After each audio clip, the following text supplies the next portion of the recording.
G'day and welcome to another edition of Hef's Homebrew. Well, it's tasting day on the coffee and Doughnut Stout. So without further ado, let's crack it on open. We'll give it a pour. Nice little hiss and we'll see what it's like. This one, it's been in the bottle now for just under 8 weeks.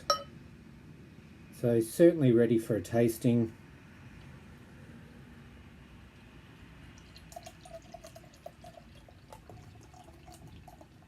I will leave a link somewhere, either in the description or pin a comment down to the brew day video.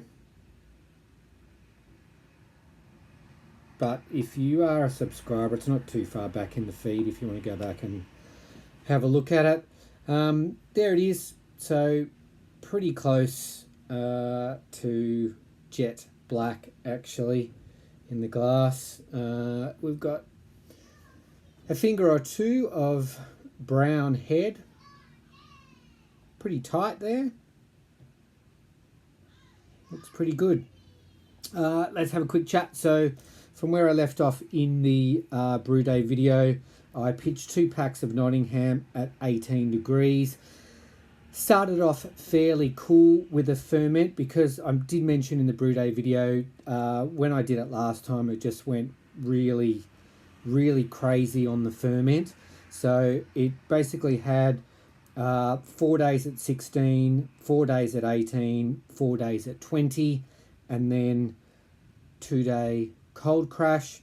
It finished, so OG was 1060, finished at 1022, so all but 5% out of the fermenter.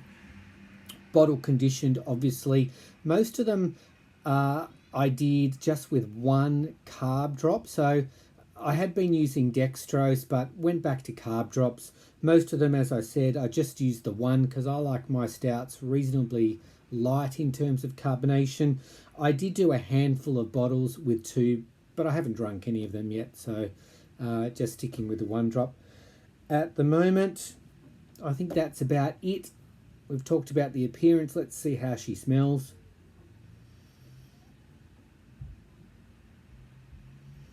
Big hit of coffee, plenty of chocolate there. You can tell it's kind of milk chocolate.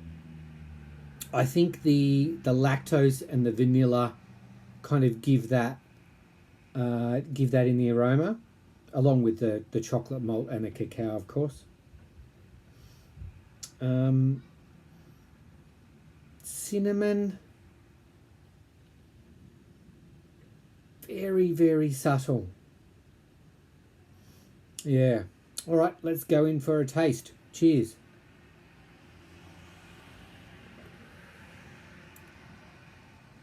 Certainly medium to full bodied.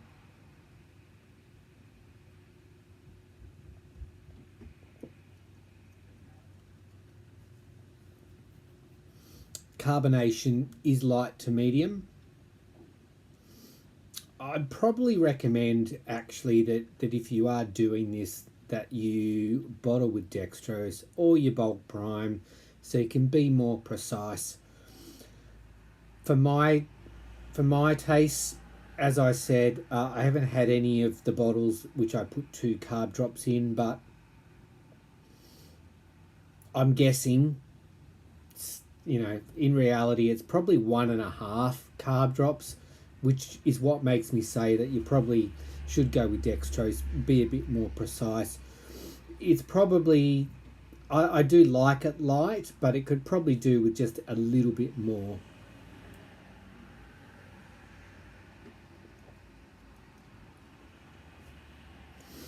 Up front, getting those dark malt flavours. Certainly the coffee is very prominent. The chocolate's there as well, but there's more coffee than chocolate. There is a bit of a sweet note to it, as you'd expect with the lactose and the vanilla, but it's certainly, in my opinion at least, it's not a sweet stout. There's a dryness about the finish. I don't necessarily think that that comes from the kit, the 2 tins of Blackrock Oatmeal Stout. I think it's probably more got to do with the chocolate malt and the coffee that's giving that dryness.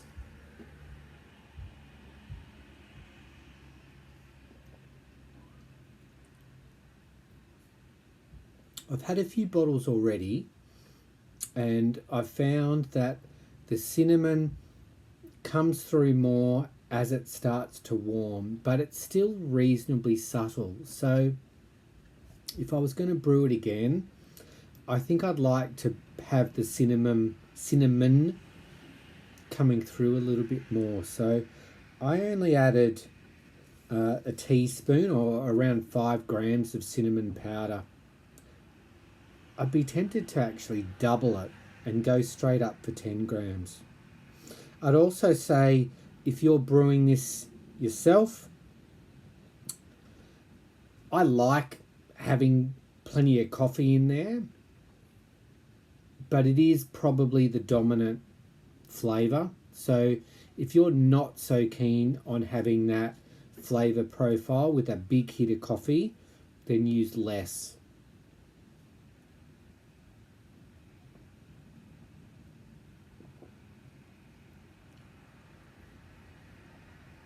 Getting some lacing there on the glass. There you go, that's a better look. I'm pretty happy with it. I said it was about 5% out of the fermenter, so if you're kegging, obviously that's what you're going to get.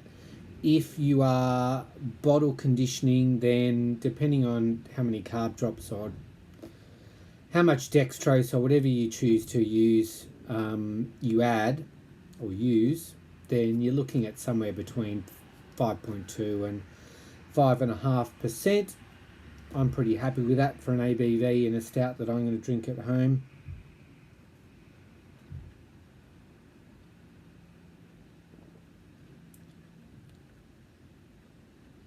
If you like a bit more chocolate in your stout, add more chocolate. There you go. I don't really have too much else to add about it. I think that's a reasonable summary. Hopefully that gives you enough information about what I'm tasting, so that if you do want to brew it yourself, you can make adjustments to suit your personal preferences. What's next? Well, as some of you saw, I did post quite a few weeks ago now, actually, that I did get a second-hand kegerator, which I am excited about. It's currently set up. At the moment, it's just running some tonic water, and I know you can get tonic kits so that you can make your own, but I actually just poured some bottles of tonic water in there just to get something in the keg and work out what it's like to have something on tap. I don't really drink it. Mrs. Hef is drinking it at the moment. It's a little bit different, obviously, dealing with something that's already carbonated. And then how do you keep it carbonated? I didn't fill the keg. So just learning with that at the moment. But obviously I do want to get a beer in there reasonably quickly. So my plan at the moment is to do a brew that's based on one of Little John's easy extract brews. If you're into home brewing, then no doubt you're familiar with Little John. I was tossing up between doing his what he calls the Loaded Dog Lager, which is like an Australian pub draft lager type beer, or the Schwartz beer, which actually comes, he's done a version of a brew that Skid Baxter brews. And I think I'm going to go with the Australian lager this time, just because I want something that's pretty simple in terms of recipe and that I can knock out pretty quickly and have ready to drink, because obviously I've got a keg fridge, I want beer, and I want to be able to drink it quickly. So I'm going to adapt his recipe slightly, because I want to actually do a 23 litre batch. I've only got a 19 litre keg, but I do want to get some in the bottles for a number of reasons. And because I want it to come out pretty quickly, I'm going to use Nova Lager yeast, which is probably not the best yeast to use. I think if I did it again, I'd want to use a true lager yeast and give it a good period of lagering, but I want to turn it around pretty quickly and be drinking it. So probably do it with Nova Lager. So there you go. This is the coffee and donut stout. If you want more of the donut, you've got to probably add more cinnamon. Could probably add a bit more vanilla as well, I guess, to bring out a bit more sweetness, again, depending on your preferences. And hopefully the next brew will be an Australian lager, and I won't be cracking open a bottle. I'll be pouring it on tap.